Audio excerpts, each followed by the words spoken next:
18절까지입니다.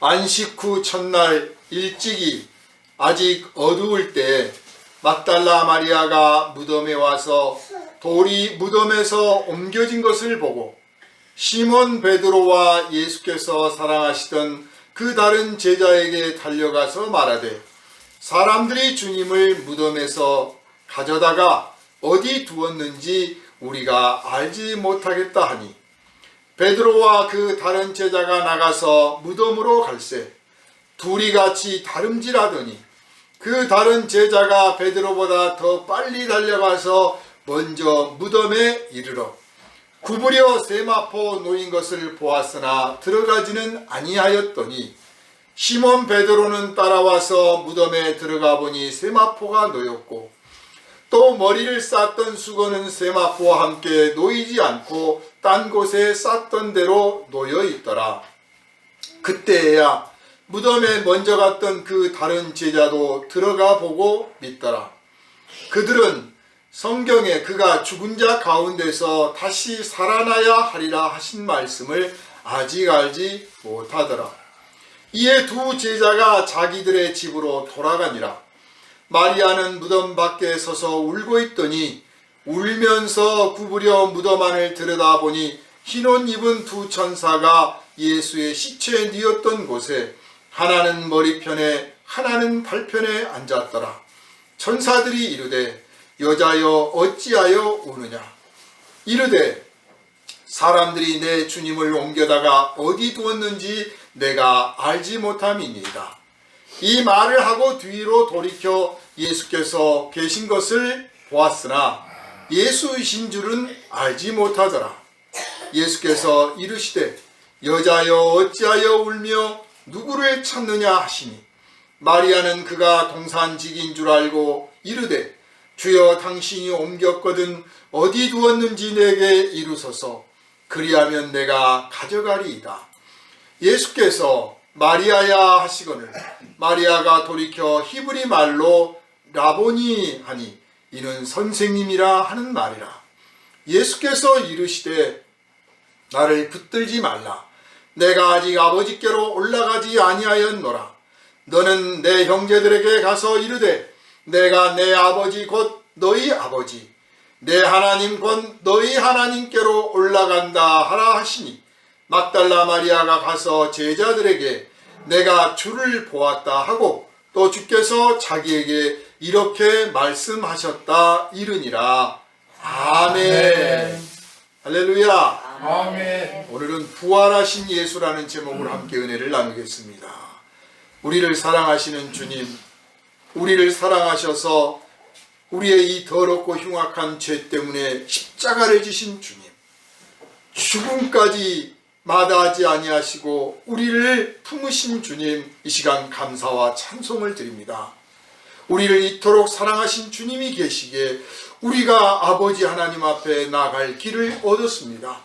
아버지 하나님께서는 끝까지 죽기까지 순종하시는 우리 주님을 버리지 아니하시고 마침내 죽은 자 가운데서 다시 살려내셔서 부활의 첫 열매가 되게 하시고 하나님의 아들이심을 만민에게 확실하게 증거하셨으며 예수께서 가르치시고 지시하시고 이루신 모든 것이 아버지의 뜻이었음을 만민에게 확실하게 선포하여 주셨습니다. 이제 우리가 부활하신 주님께 영광을 돌리는 가운데 이 거룩한 기록을 다시 한번 상고하며 주님의 은혜를 나누고자 하오니 부활하신 예수라는 제목으로 선포되어지는 말씀 가운데 성령께서 감화와 감동을 주시고 지혜와 지식을 더하시고 믿음을 더하여 주시옵소서. 우리를 구원하신 예수님 이름으로 간절히 기도하옵나이다. 아멘. 할렐루야. 아멘.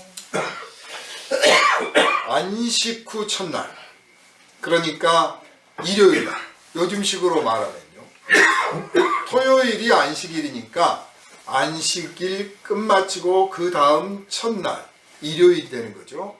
일요일 새벽에 예수께서 고문을 받고 끌려가서 십자가에 못 박히신 그 장면을 제자들 나머지 뭐 이름께나 있고 내가 주님과 함께 죽으러 가자 하고 용감하게 나섰던 제자들 다 달아나 숨고 예수님 곁에는 어머니 마리아를 비롯하여 여인들만 남아서 지켜보고 있었습니다. 처음부터 끝까지 예수의 죽으심과 부활을 다 목격한 사람은 남자들이 아니고 여자입니다. 그래서 정말 위기 때, 정말 어려울 때는 남자보다 여자가 더 용감해요. 이 점을 우리가 기억해야 됩니다. 어찌됐든 간에 그렇게 가슴 아프게 예수께서 십자가에 못 박히시고 뭐 병이 들어 죽었거나 아니면 나이 들어 죽었거나 하면 뭐 미리서 장례도 준비하고 무덤도 준비하고 뭐 이렇게 할 텐데 갑자기 끌려가서 정말 상상도 못했던 아무도 제자들 가운데 예수님을 따르던 사람들 중에는 정말 아무도 예수께서 이렇게 갑자기 끌려가서 속절없이 죽임을 당할 거라고 아무도 생각을 안 했습니다.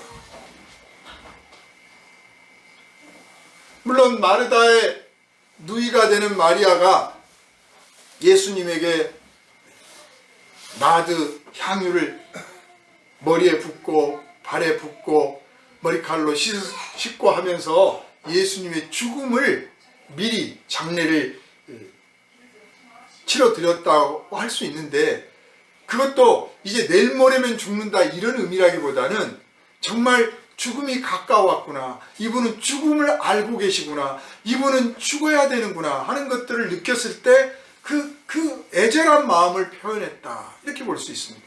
갑자기 끌려가신 것은 아마 상상도 못했을 거예요.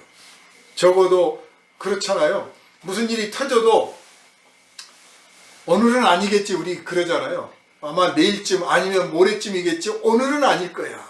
그런데 그 오늘이라고 하는 그 저녁을 넘기지 않고 예수님이 붙들려가서 재판을 받고 고문을 당하고 결국 십자가에 못 박히게 되었습니다.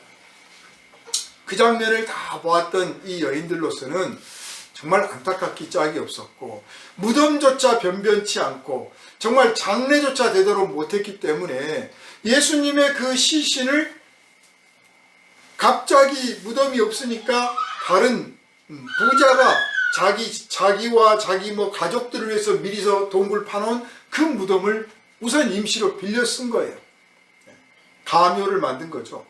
거기에 넣는 것을 보았고 그리고 대제사장들은 예수의 시체를 훔쳐갈지 모르니 제자들이 훔쳐갈지 모르니 예수 그 제자들이 얼씬도 못하게 초병을 세워서 지키도록 명령을 했습니다. 그래서 정말 예수님의 제자들은 예수 앞에서 부인을 했을 뿐만 아니라 이후로도 예수의 제자라고 하면 붙들려가서 혹시나 위협을 당할까 무서워서 다 숨어있는 상황이에요. 무덤에 간다, 가서 뭐 참배를 한다, 뭐 이런 건 상상도 못할 일입니다. 바로 그럴 때 이 막달라 마리아가 예수님의 무덤을 찾았습니다. 꼭두 새벽이죠.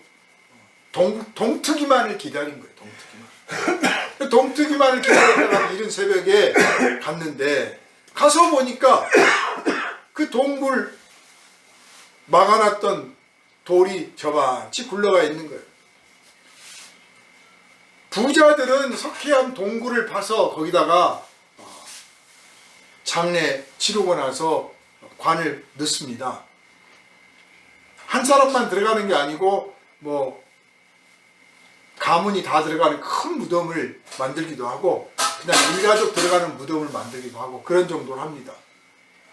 가난한 사람들은 그런 무덤에 못 들어가요. 그게 비용이 많이 드니까 동굴을 파려면. 그래서 지금도 뭐 중동 가서 보면 아시겠지만 그냥 땅을 파서 묻고 우리처럼 이렇게 봉분을 이렇게 둥그렇게 씌우는 게 아니라 그냥 평장입니다. 그리고 돌들을 주워다가 이렇게 둥글게 쌉니다. 이렇게 표시만 하는 거죠. 그렇게 하는 데는 좀 넉넉한 데고 그것도 없는 사막지대는 그냥 돌 하나 딱 세워놓고 여기가 무덤이다. 그런 표시만 하는 정도입니다. 예수님은 다행히 빈 동굴이 있어서 아리마대 요셉이라는 사람의 그 미리서 만들어 놓은 동굴이 있어서 거기에 어찌어찌 해서 들어가게 되었습니다. 사실 그게 우연한 일 같지만 하나님께서 이루시고자 하는 계획이 있어서 그렇게 된 겁니다.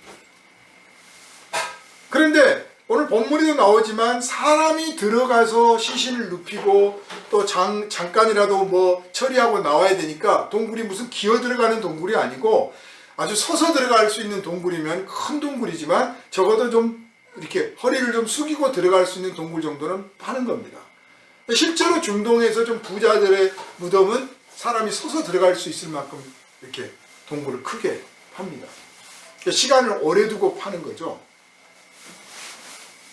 그리고 그렇게 큰 동굴이니까 당연히 그 동굴을 막으려면 무슨 작은 돌들을 쌓아서 막는 게 아니라 아주 큰 바위 덩어리를 동그랗게 깎아서 굴려와서 탁 막고 그 옆으로 해를 칠해서 봉하는 거죠. 시체가 썩어도 냄새가 안 나가도록. 그리고 그 다음 누군가가 죽으면 또 그걸 털어서 굴려내고 다시 들어갑니다.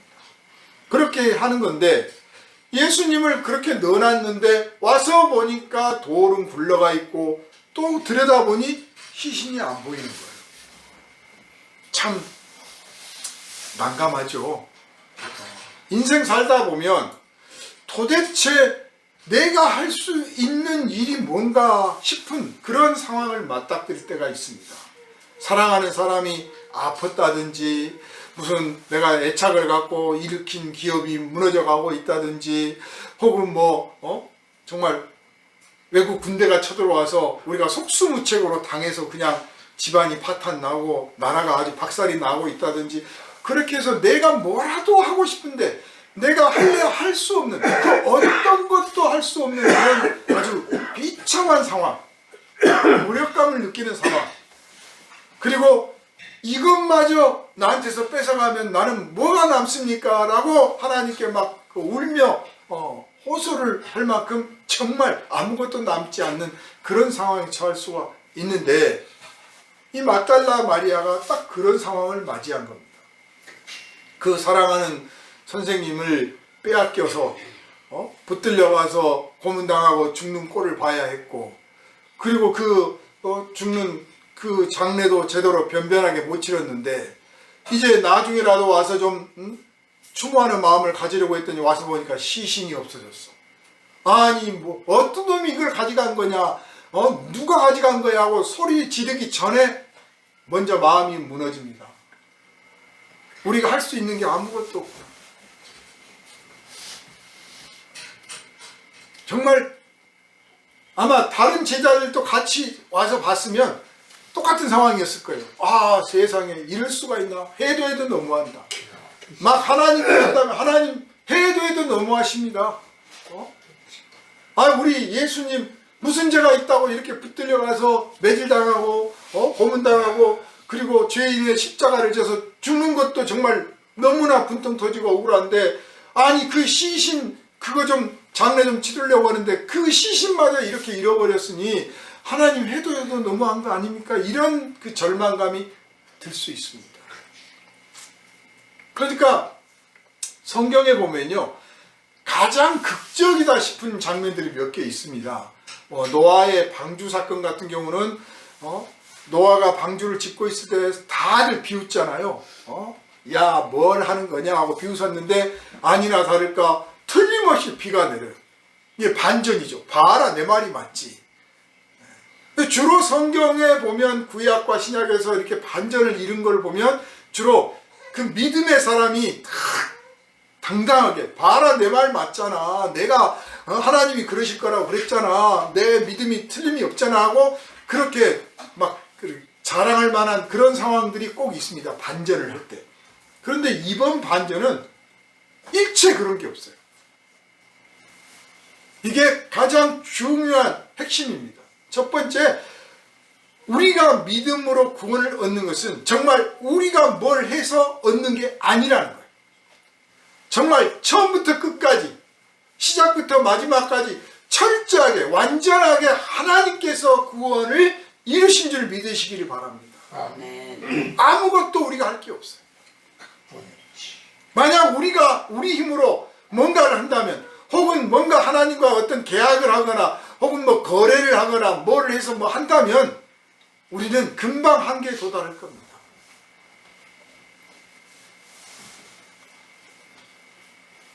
이 마리아는 너무 황당하고 어이가 없어서 정 가슴이 무너져 내려서 혹시 내가 잘못 본 건가?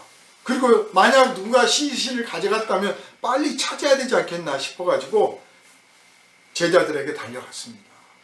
제자들한테 달려가서 보니까 무덤도 열려있고 예수님의 시체를 누가 가져가 버렸는지 내가 찾을 수가 없다. 그 말은 뭐예요? 빨리 가서 찾아봐라 그 말이죠. 멀리 가기 전에 어서 빨리 이 예수님 시체라도 찾아야 되지 않겠냐, 그런 절망감을 토했습니다.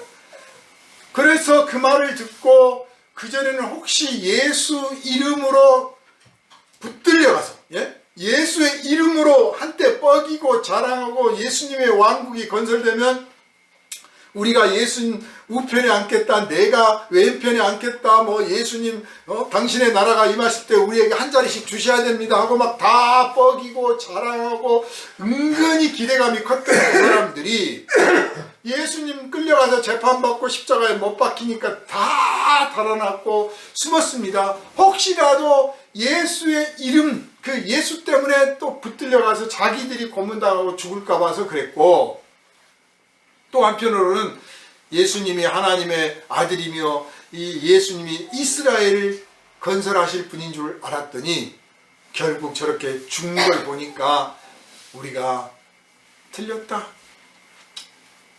헛믿었다, 한때 추억으로 생각하자, 뭐 그런 정도로 아주 낙심해 있는 그런 사람들이었어요.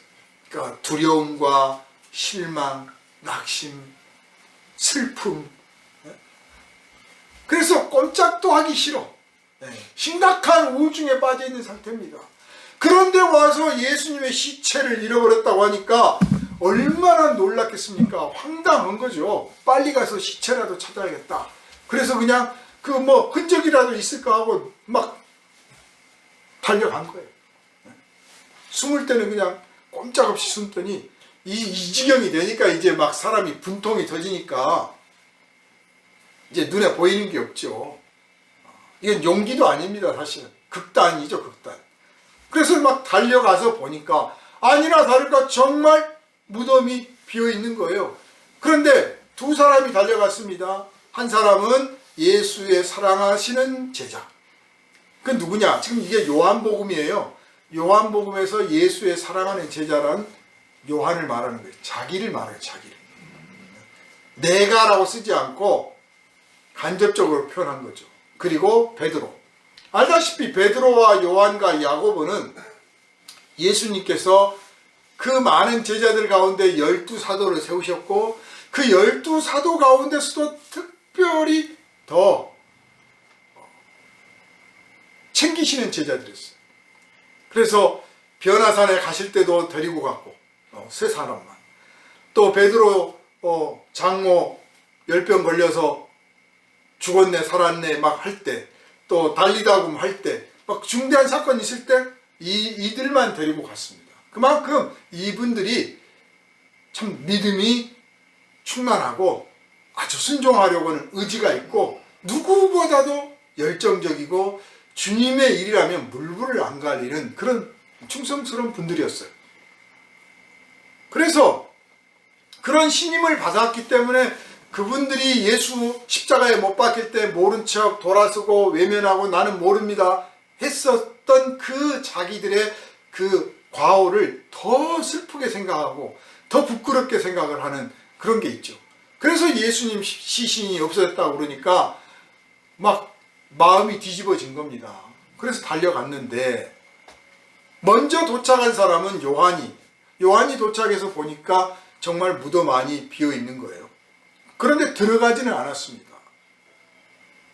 나중에 온 베드로 사도가 허겁지겁 달려와서 바로 곧장 무덤 안으로 들어갔어요. 와서 보니까 정말 무덤이 비어있고 예수님에게 그 장례를 대신해서 잠시 입혔던 세마포 수의가 놓여 있고, 또 머리에 둘렀던 수건도 한쪽에 개켜 있으니까 이거 틀림없이 누가 시체를 가져갔다 하는 거예요. 그런데 예수님이 십자가에 못 박히실 때 알다시피 죄인이기 때문에 십자가형을 당한 거란 말이에요. 당시에 죄인들을 십자가에 못 박을 때 이 옷을 입혀서 못 박지 않습니다.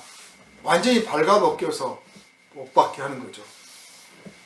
그러니까 우리가 보는 십자가상에 뭐 예수님 이렇게 발을 딱 한쪽 올리고 뭔가 수건으로 가려져 있는 것은 그냥 그걸 만든 작가들이 예수님을 이렇게 가려준 거고, 실제 상황은 옷이 하나도 없는 그냥 나체로 채찍을 맞았고 십자가에 못 박히신 거예요.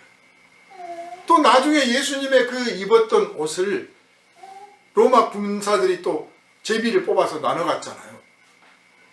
당시의 옷은 지금처럼 이렇게 편집 기술이 발달된 게 아니고 그냥 한편 둥그렇게 옷을 짜서 그냥 하나로, 그러니까 하나로 짜서 그냥 한쪽만 딱 봉하면 통으로 되잖아요. 통으로 되면 양쪽에 구멍을 내서 팔 나오게 하고 치마처럼 이렇게 입는 거예요. 거기다가 팔 소매를 달면 이제 소매가 있는 옷이 되는 거고, 소매를 안 달면 그냥 소매 없는 옷이 되는 거죠.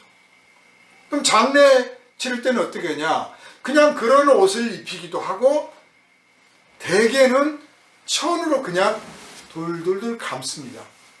넓은 천으로 옷을 이렇게 입히는 게 아니라 어깨에서부터 시작해서 이렇게 쭉 감아서 딱 발까지 감아요. 그러면 우리나라 장례는 손을 이렇게 모아서 손 묶고 발 묶고 이렇게 그 다음에 어깨까지 이렇게 딱 묶잖아요. 이렇게 해서 딱 반듯하게 펴서 관에 넣는데, 그쪽은 그냥 돌돌돌 감아서 그 감는 것 자체로 이렇게 몸을 고정을 시키는 거죠.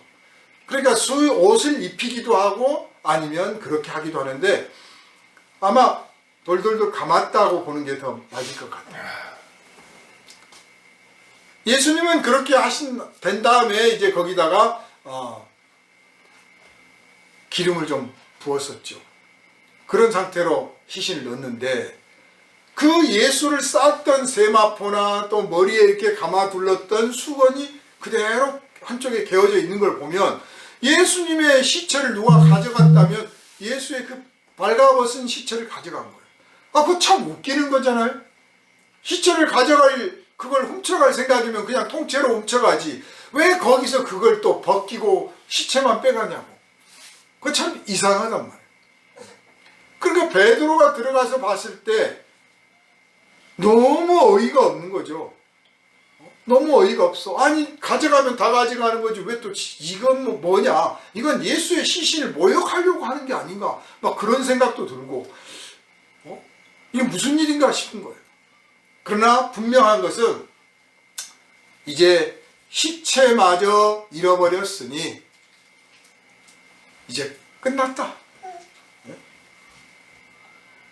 우리가 그 무덤을 만들면, 누가 죽었든지 무덤을 만들면 그 무덤을 통해서 후배들이, 후인들이, 후손들이 거기 모여서 추모도 하고, 그렇게 함으로써 뭔가 공동체 의식을 이어가고 또 계승해가고 이렇게 하는 나름의 역할이 있단 말이에요. 한 사람 한 사람이 과거를 추모하는 것도 있지만 또 그 무덤을 통해서 서로 연결고리를 갖는 그런 의미도 있는데, 이제 시체가 없어졌으니 이거 어찌 된 건가? 모세는 죽었을 때 그 시체를 가지고 천사와 사탄이 싸웠다고 그랬어요. 그래서 예수님의 시체도 뭐 그런 건가, 그런 생각도 들었을 수 있겠지만, 이미 십자가에 못 박혔을 때 저분은 틀렸다. 정말 하나님이 택한 사람이라면 저런 저주받은 십자가를 질 리는 없다. 적어도 무슨 왕국을 건설하거나 무슨 큰 일을 이루지는 않을지라도 죽음이 저런 죽음을 맞이할 것은 아니다. 저주받은 십자가 무슨 말이냐 하고 이미 실망을 했는데, 이제 시체마저 잃어버렸으니 그 실망감이라고 하는 것이 말할 수가 없습니다. 그래서 그냥 묻은 빈 걸 보고 각자 자기 집으로 갑니다. 돌아갑니다. 우리 갑니다. 가실 거예요? 예, 우리 그냥 가겠습니다. 그냥 가는 거예요. 이 자기 집으로 돌아가니라 이 표현 속에 제자들이 얼마나 실망하고 무력감을 느꼈는지가 반영되어 있어요. 그냥 집으로 가자. 시체를 찾을 생각도 안 해. 아니 잃어버렸다 그러면 빨리 찾아야 되고 어디 갔나 하고 자 보십시오. 예수님의 시체를 가져갔으면 피라도 떨어졌을 텐데 그럼 뭐 핏방울이라도 찾아보고 흔적이라도 찾아보고 어디로 갔나 해야 될 거 아니에요. 그런데 그냥 가자. 아니 얼이 빠져버린 거예요. 정신이 무너져. 우리가 아무리 심각한 일을 당하고 아무리 큰 일을 당하고 아무리 놀라운 일을 당하고 정말 상실감과 무력감을 느끼는 순간이 오더라도 정신줄 놓으면 안 돼요. 이겨내야 됩니다. 왜냐하면 우리를 사랑하시는 하나님께서 우리를 위하여 반전을 항상 준비하고 계신다는 것을 믿으시기를 바랍니다. 반전이 있어요. 반전. 근데 우리가 알고 있는 반전, 우리가 기대하는 반전, 이렇게 하시다가 뭐 이럴 것이죠? 뭐 이런 반전이 아니에요. 하나님이 예비하신 반전은 우리가 생각도 못했던 일들이에요. 아무도 몰랐던 일이에요. 마치 천지가 창조될 때 아무도 몰랐는데 천지가 창조되는 것처럼 하나님께서 우리를 위하여 이루시는 일들이 마치 그렇습니다. 일이 이루어진 다음에서야 아하 하나님이 이렇게 하시는구나 하고 깨달을 수가 있어요. 그러니 여러분 어떤 절망과 무력감이 찾아오더라도 한쪽을 지키세요. 마음 한 군데를 지키세요. 중심을 지키세요. 하나님께서 반드시 반전을 일으키실 줄 믿습니다.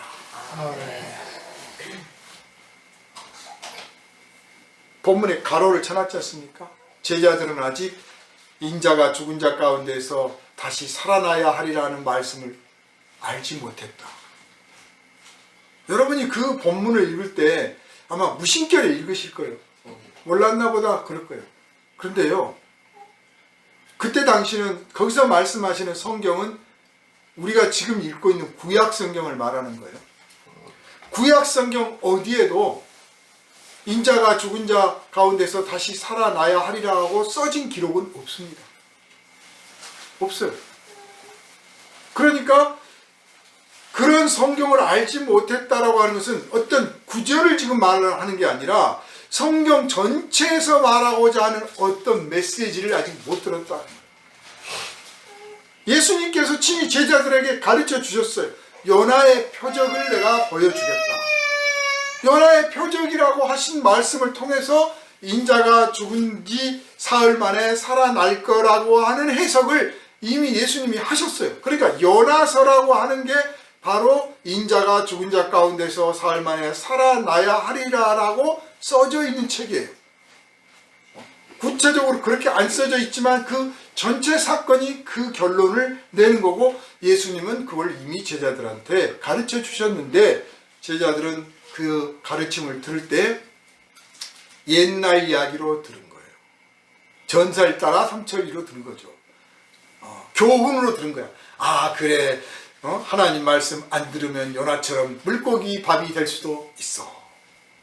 그런 교훈 정도 얻었지 인자가 사흘 만에 살아나야 하리라고 하는 그렇게 성경 말씀이 이루어질 것이다 라고 하는 주님의 가르침의 뜻은 전혀 깨닫지 못한 겁니다.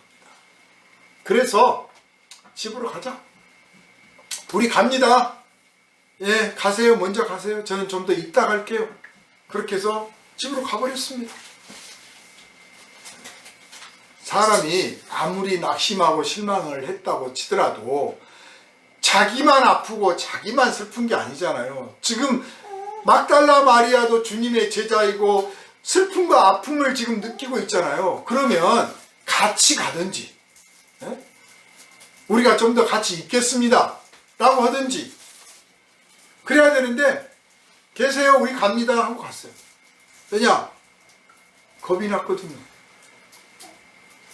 예수님의 시체도 안 보인 데다가 이제 여기서 얼쩡거리다가 또 초병한테 걸려가지고 너 예수 시체 만나러 왔지, 너 예수 제자지 해서 또 붙들려가면 곤욕을 치를까 봐서 일체감치 눈에 띄기 전에 빨리 가자, 사람들 보기 전에 가자 하고 비겁하게 또 달아난 거예요. 우리가 참 보면 말이에요, 신앙생활 할 때 의심하기 시작하면 의심이 한 번으로 그치지 않고 또 찾아오고 또 찾아오고 또 찾아오고 그러고요. 한 번 불순종하면 내가 2번만 하고 다음부터는 잘할게요 하지만 천만의 말씀이요, 또 하고 또 불순종하고 또 불순종하고 한 번 꼬리 내리고 비겁하게 숨잖아요. 그러면 또 숨고 또 숨고 또 숨고. 우리의 의지대로 안 돼. 우리 계획대로 안 돼. 내가 2번만 하고 말하지. 아니 지난번에는 그랬지만 내가 다시는 안 그럴 거야 하지만 사실 우리가 얼마나 약한 존재인지 몰라요. 그러니까 예수의 이 십자가와 그리고 예수의 이 무덤 사건은 인간, 제자, 믿음, 이것들이 얼마나 허점투성이고 약점 많으며 얼마나 별거 아닌가를 확실하게 보여주는 거예요. 우리 믿음 자랑하면 안 됩니다. 정말 아무것도 아닙니다. 사도 바울같이 주님 앞에 헌신한 제자가 어디 있습니까? 야고보 사도처럼 헌신한 제자가 어디 있습니까? 베드로 사도 거꾸로 십자가에 못 박힐 만큼 순종했잖아요. 그분들이 일생 동안 자기의 믿음을 자랑을 안 했어요. 일생 동안 나 같은 죄인 구원하여 주시고 내가 죄인의 괴수다. 항상 그런 고백을 했어요. 왜냐? 하나님이 하신 거 아니면 아무것도 아닌 거예요. 아니 자기들만 제자가 아니잖아. 마리아도 제자잖아요. 그러면 같이 가십시다. 어떻겠습니까? 예수님 시신 누가 가져왔는지 모르지만 이걸 운명이라고 받아들입시다. 뭐 하나님 뜻이라고 받아들입시다. 뭐 이러든지 아니면 우리가 이러고 있지 말고 우리 같이 찾으러 다닙시다라든지 핏자국 어디 떨어졌나 보세요. 어디 따라가 봅시다라든지 뭐 해야 되는데 계세요. 우리 집으로 갈게요.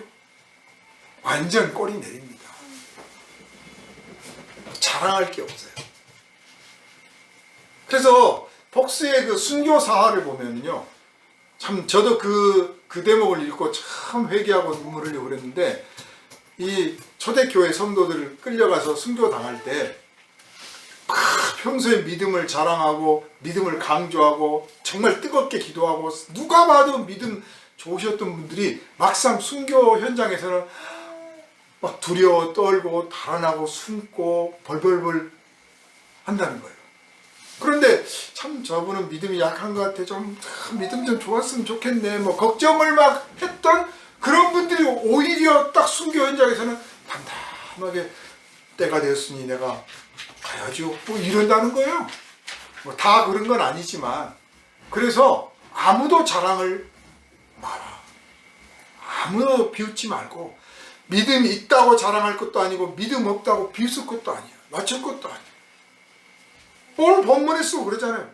예수님이 사도로 세웠던 이분들이 특별한 누구보다 사랑받았던 이분들은 예수님 시체도 찾을 생각도 않고 집으로 가자.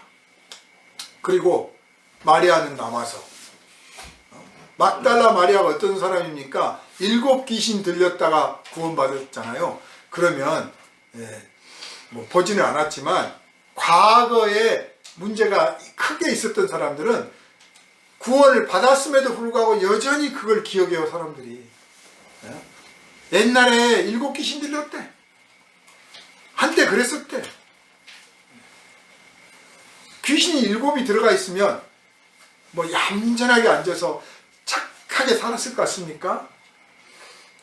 들이고 산이고 밤낮 싸돌아 다녔거나 아니면 뭐 립스틱 짙게 바르고 막 화장을 하고 옷을 그냥 울긋불긋 입고 돌아다녔거나 뭘 했을지 몰라요. 7 귀신이 들었었으면.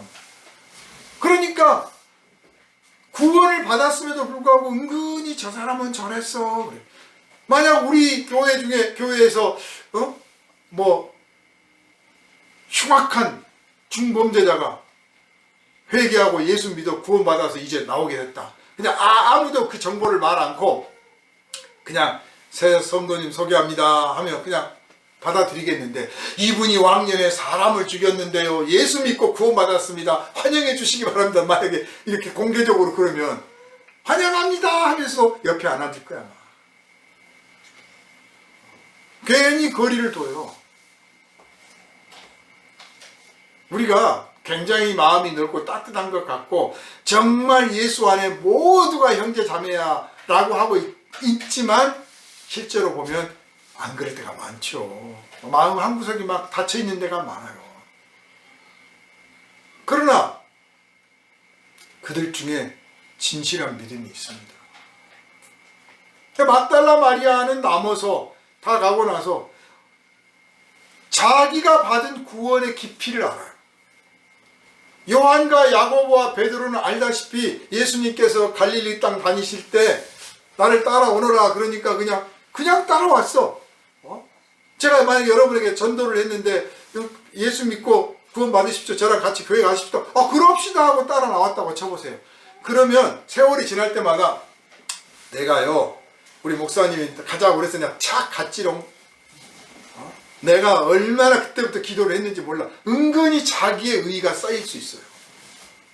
근데 반대로 교회를 핍박했거나 욕했거나 냅둬요, 나를 좀 내버려 두세요 하고 부인했거나 아무튼 뭐 거절하고 또 거절하고 외면하고 뭐 그랬던 사람들, 혹은 아주 심각한 질병, 특히 이렇게 귀신이 들려서 정말 인생답게 살지 못했다가 구원받은 사람들 같은 경우는 자기가 받은 구원이 얼마나 놀라운 건지, 얼마나 감격스러운지가 있는 거예요. 그래서 나를 구원해 주신 주님 이렇게 죽으시면 어떻게 합니까? 아니 시체마저 잃어버리면 나는 어떻게 합니까? 하는 그런 안타까움이 있어서 그 자리를 차마 떠나지 못합니다. 그리고 앉아서 쪼그려 앉아서 울어. 그래서 하나님이 좋아하는 사람요, 예수께서 바라시는 사람은 뭘 대단히 하는 사람이 아니에요. 그냥 예수님 좋아서 예수님 사랑해서 예수 곁에 오래 머물기를 원하는 사람, 바로 그 사람을 주님이 사랑하신 줄 믿으시기를 바랍니다. 아멘. 마르다의 동생 마리아도 예수님 발 옆에 앉아서 예수님 그냥 좋아하고 예수님 가르치신 그 말씀 듣는 거 좋아했잖아. 그 사람이 사랑받는 거예요. 뭘 많이 하고 뭐 돈 많이 벌어서 헌금하고 막 전도 많이 하고 뭐 봉사 많이 하고, 물론 하늘에 가서 상도 많이 받겠죠. 그런데 자칫하면 자기 의의가 높아질 수 있어요. 그래서 막달라 마리아는 주님을 사랑하는 마음 때문에 떠나지를 못하고 그냥 그 자리에 쪼그려 앉아서 울고 있는데, 울다가 보니까 쪼그려 앉아서 울다 보니까 무덤 안이 보이고, 무덤 안에 보니까 아까 분명히 제자들이 들어갔다가 나왔잖아요. 아무도 없었잖아요. 그런데 거기에 천사가 있어요. 언제 들어갔다냐 또? 언제 들어갔는지 천사가 거기 들어있어. 그리고 눈이 마주쳤어요. 참, 여자여 어찌하여 우느냐. 천사가 묻습니다. 여자여 어찌하여 우느냐. 인간의 한계는 우리가 당한 현실 가지고 울기도 하고 웃기도 하고 그러죠. 그러나 하나님이 위에서 내려다 보실 때는 조금만 참아봐, 조금만 지나봐, 활짝 웃을 때가 올 거야. 울지 마라. 그렇게 하실 거예요. 아무리 슬프고 어려워도 절망하고 낙심하지 마세요. 정말 마음의 여지를 둬야 됩니다. 천사가 묻습니다. 어찌하여 우느냐. 우리 선생님 시체를 누가 가져가 버렸어요.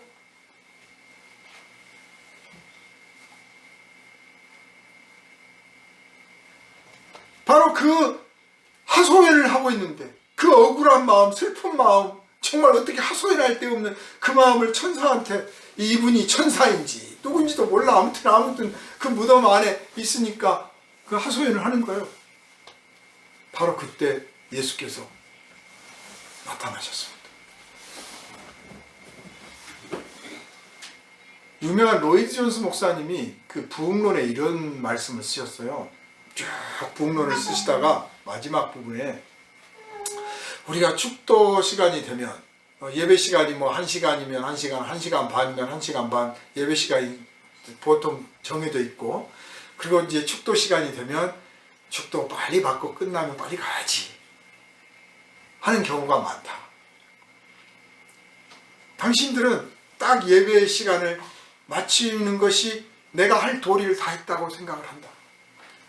그런데 하나님이 당신을 부흥시키고자 할 때 설교를 하는 도중에 심령을 부흥시킬 수도 있고, 예배가 시작되자마자 마음이 막 뜨거워질 수도 있고, 혹은 마지막에 축도할 때 뜨거워질 수도 있는데, 심하면 심지어는 축도 끝난 다음에 심령이 부흥될 수도 있다.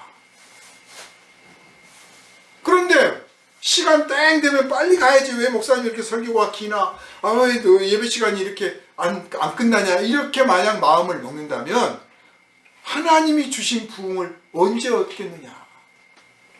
그러니 예배가 시작되거든 언제 끝날지 모르고, 언제 끝나도 상관없다는 마음으로 그저 주여 저를 부흥시켜 주십시오. 제가 부흥되지 아니하고는 이 자리에서 일어나기 싫습니다. 일어날 수가 없습니다. 주여 저를 부흥시켜 주십시오 하는 그런 소망을 갖고 예배에 참석해라. 그러면 하나님께서 그 소망을 외면치 아니하시고 부흥을 반드시 하나님의 때에 허락해 주실 거다. 이렇게 가르쳤습니다. 예수님이 나타나셨는데 공식을 정해놓고 나타나신 게 아니잖아요. 시간 정해놓고 나타나신 게 아니잖아요. 만약 그 제자들이 요한과 베드로가 집으로 가자 하고 집으로 안 가고 이 마리아와 같이 조금만 더 있었으면 천사들 보고 예수님도 만났을 거예요. 못 견디고 못 참아.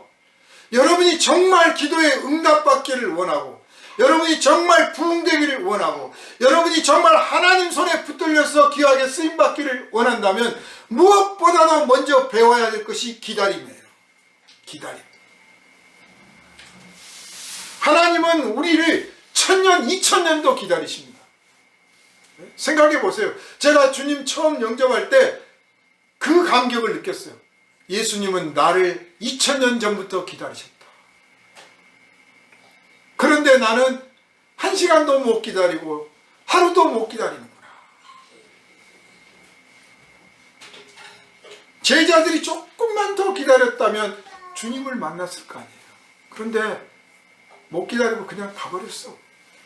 그래서 우리들이 정한 시간, 우리들이 가지고 있는 이성, 우리들의 감정, 우리들의 판단, 이것을 의지하면 주님의 은혜의 때를 만나기가 쉽지 않아요. 어쩌다가 한 번, 정말 100년에 한 번씩 만나요. 100년에 한 번씩. 10년에 한 번씩 만나요. 그런 은혜 말고 정말 은혜 얻기까지 내가 일어서지 않겠나이다 하는 그런 간절함으로 무릎 꿇으면 하나님께서 결코 외면치 아니하시고 우리의 기도에 응답해 주실 줄 믿습니다. 아멘. 이 마리아는 그 눈물로 주님 앞에 엎드려 있어요. 어쩌면 좋습니까? 할 때 예수께서 오셨습니다. 그래서 여자야 왜 우느냐고 또 묻습니다. 아니 아까도 대답했는데 또 대답을 하는 거예요. 이번에는 이제 아까는 그냥 딴 사람이라고 생각하고 이번에 이제 동산지기 그 동산을 지키는 동산지기인가 보다 싶어가지고 혹시 당신이 우리 선생님 시체 가져가셨어요? 혹시 당신이 치우셨으면 가르쳐 주세요. 제가 가져가겠습니다. 사실 마리아가 그렇게 말을 하지만 예수님이 남자인데 만약 정말 시체가 있어도 막달라 마리아가 어떻게 예수님 시신을 안고 가겠습니까? 그 무게를 어떻게 감당하겠어요? 그렇지만 뭐라도 하고 싶은 거예요. 해야 되겠다고 생각해요.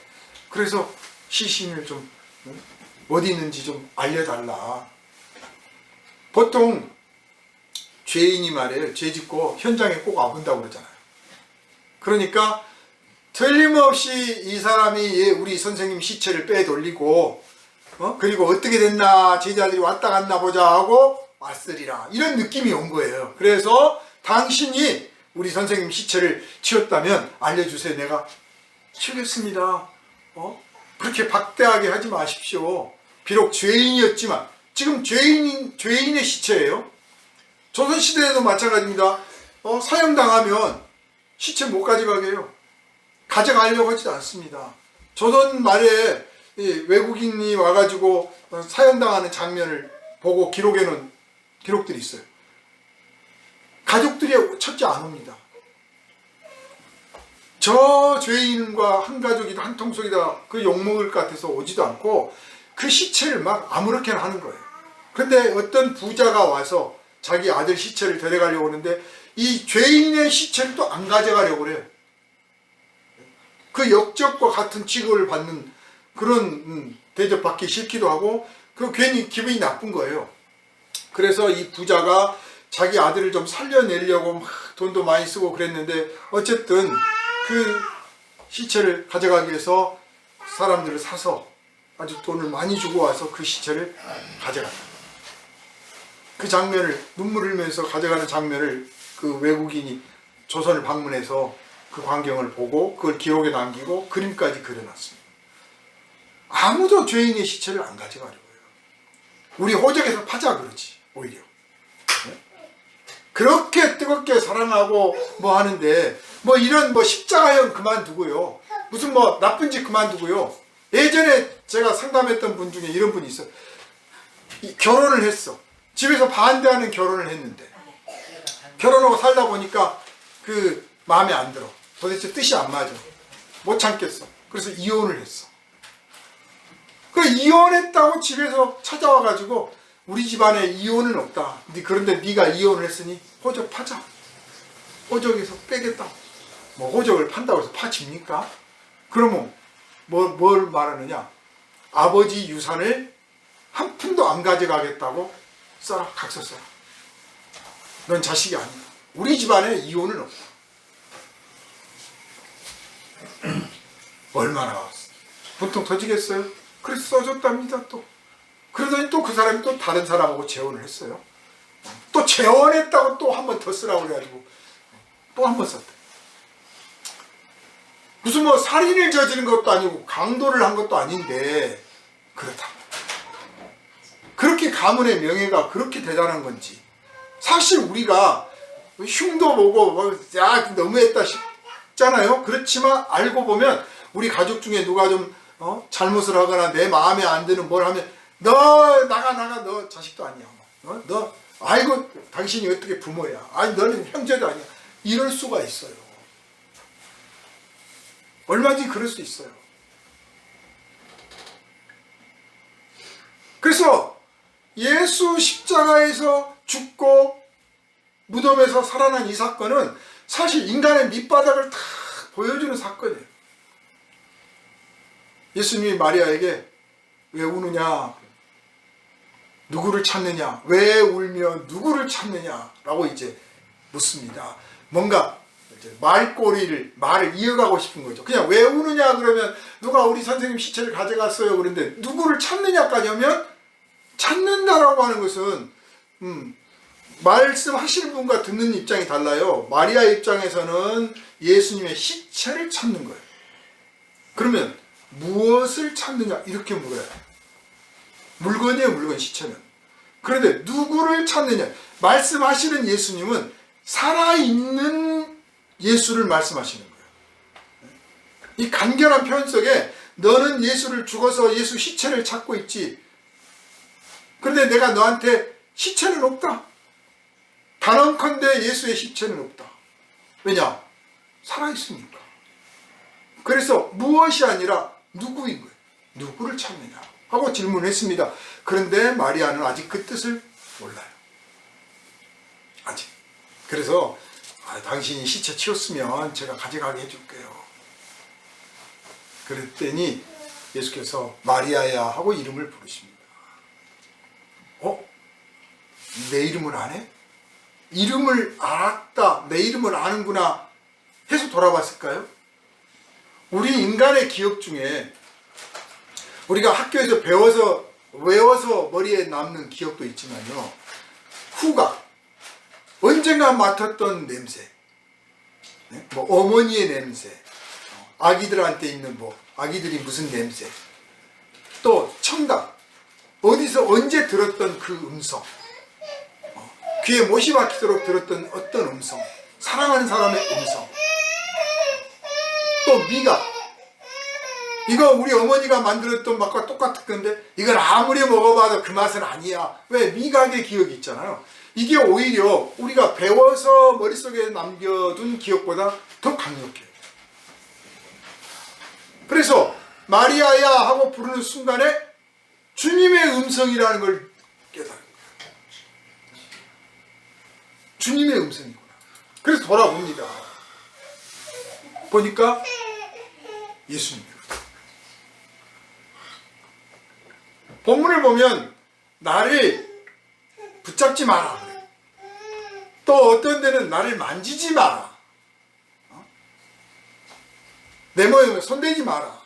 그러니까 그 번역은 예수 앞에서 이 마리아가 어떤 반응을 보였는가를 묘사하는 거죠. 자, 여러분 생각해 보십시오. 시체를 찾아야겠다고 했는데 그 시체가 살아서 탁 뒤에 서 있어. 그럴 때 그리워하고 찾고자 했던 입장에서는 어떻겠어요? 그냥 와라. 옷자락에도 붙잡고 싶고 다리라도 붙잡고 싶겠죠. 아마 발을 붙잡으려고 했을 수도 있어요. 그러니까 나를 붙잡지 마라. 그런 거죠. 부정탄다 그런 뜻이 아니고요. 이제 몸이 달라. 여러분 이걸 아셔야 돼요. 우리는 현재 땅에 속한 몸을 입고 있어요. 왜냐? 흙에서 왔으니 흙으로 돌아가는 몸에 우리는 땅에 속해 있어. 지금 이 몸으로 천국에 가는 게 아닙니다. 우리가 영원한 하나님의 나라에서 살 때는 하늘에 속한 몸을 입어야 돼요. 그래야 하늘에서 공중분해 안 당하고 살죠. 이 몸을 입고 우주에 나갈 수 있습니까? 이 몸으로는 못 살잖아요. 마찬가지로 하늘에 가서도 이 몸으로는 못 살아. 하늘에 속한 몸을 다시 입어야 돼.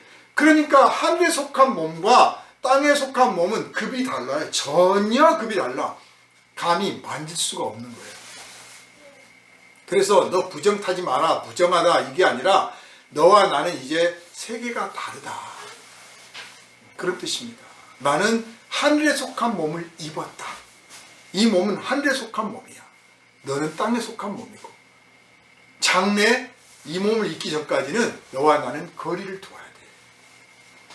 그래서 예수께서 우리를 만지고 싶어 하시고 우리를 안아주고 싶어 하시고 여러분이 예수님 만지고 싶고 안아보고 싶고 안기고 싶고 하는 마음보다 예수께서 여러분을 안고 싶고 만지고 싶고 쓰다듬어주고 싶은 그 마음이 더 크신 줄을 알으셔야 돼요. 그런데 그걸 직접 하실 수 없고 해서도 안 되니까 성령을 보내신 거예요. 그래서 성령께서 여러분을 안으시고 만지시고 쓰다듬어 주시고 여러분 곁에서 여러분의 어깨를 두드려 주시는 줄 믿으시길 바랍니다.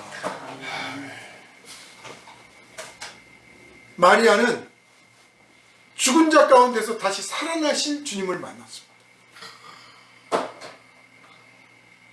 그럼으로써 새로운 세계가 열린 것을 느끼기 시작했어요. 오늘 이 본문이 기록된 이유가 바로 그겁니다. 뭐 때문에 이 본문을 기록해놨느냐? 천지를 창조한 것만큼 새로운 사건이에요. 새 세상이 열렸다. 새로운 빛이 비추기 시작했다. 이게 이렇게 시작됐다. 이걸 알아라. 그 뜻이에요.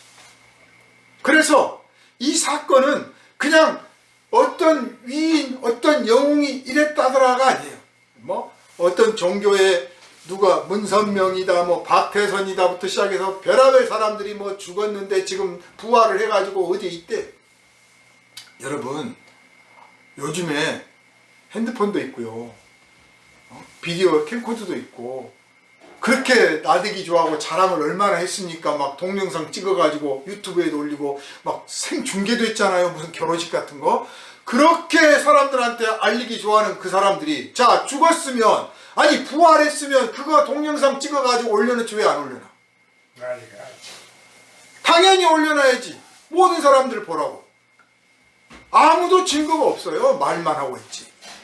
그런데 예수님 이때는 카메라가 있으니까 뭐가 있습니까? 더군다나 무덤에 지금 바삐 달려갔는데 그림쟁이를 데리고 가서 그림을 그릴 수 있는 여유도 없고, 그래서 아무런 기록을 남길 만한 게 없기 때문에 이 사건을 본문을 기록해서 후대 사람들한테 우리가 목격자다, 우리가 카메라다, 우리가 동영상이다, 그 뜻이에요. 내가 봤다. 내가 예수님 부활하신 걸 내가 봤다. 지금 그거를 우리한테 알려주려고 한 거예요. 그러니까 여러분이 이 본문을 읽을 때 그냥 글로 읽지 마시고 동영상으로 봐야 돼요.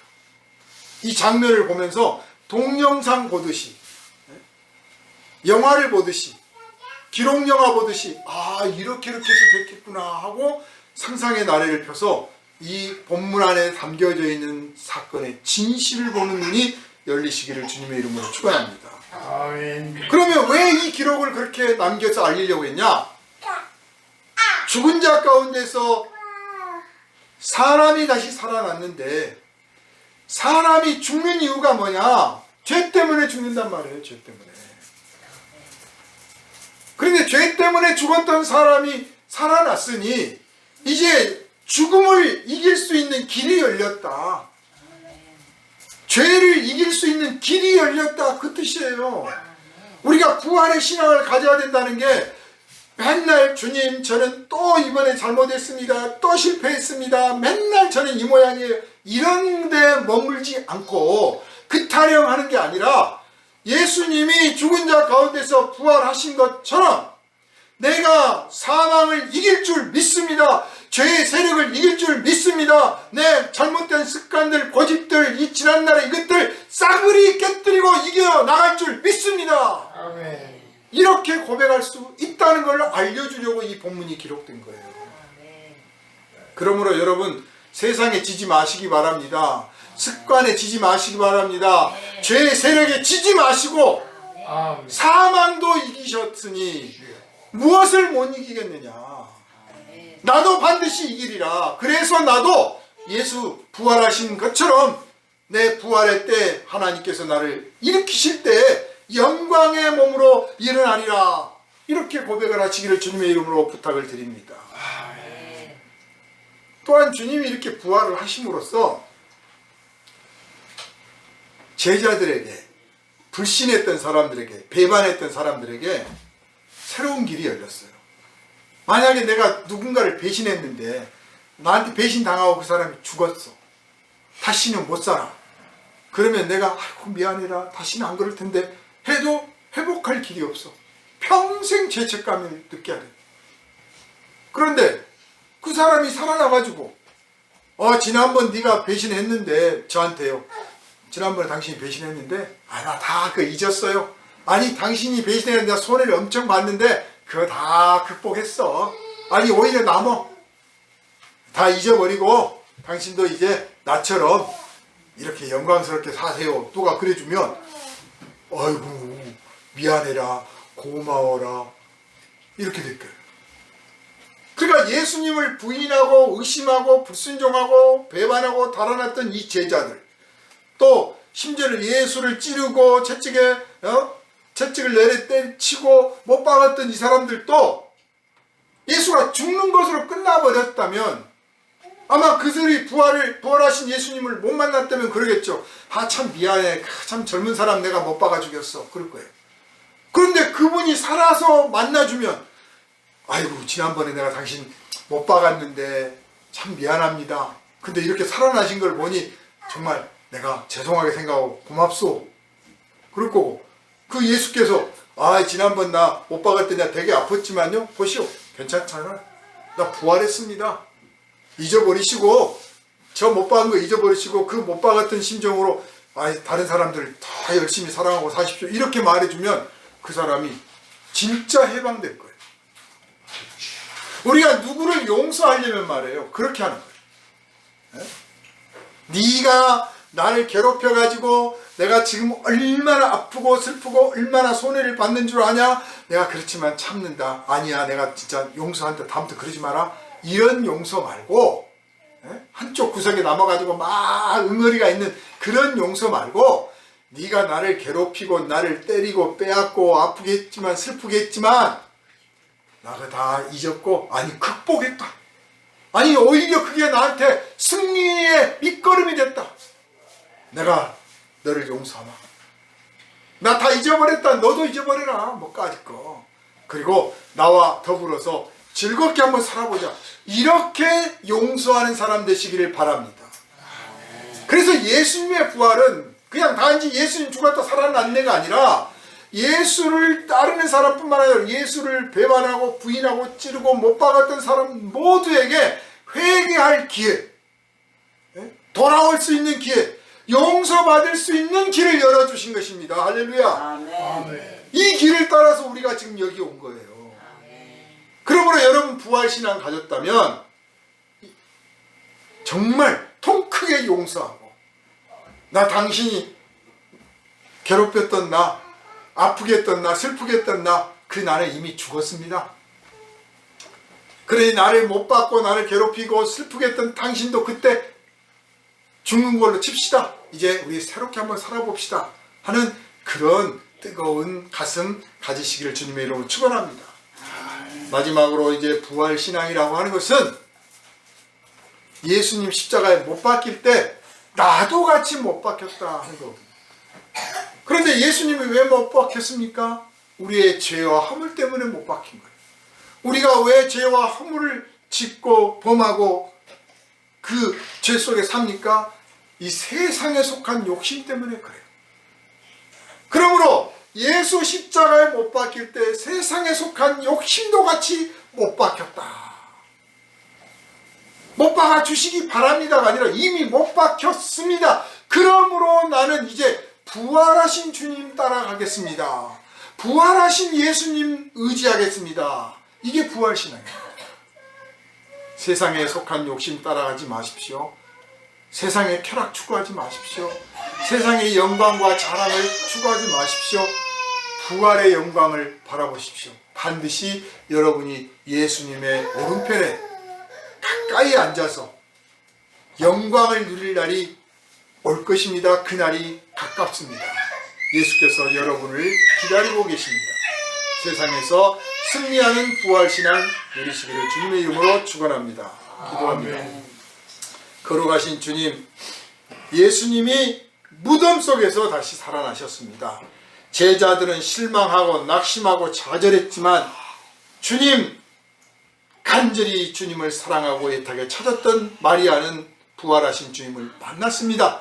주님이여, 우리의 삶에도 우리가 주님께 드리고 바칠 것 없으나 주님께 사랑의 마음 드리기 원하오니 우리 곁에 항상 계셔 주시고 우리가 주님 떠나지 않게 하여 주시며 부활의 신앙으로 세상을 넉넉히 이겨 만민을 주님께로 인도하는 데 귀하게 쓰임받게 하여 주옵소서.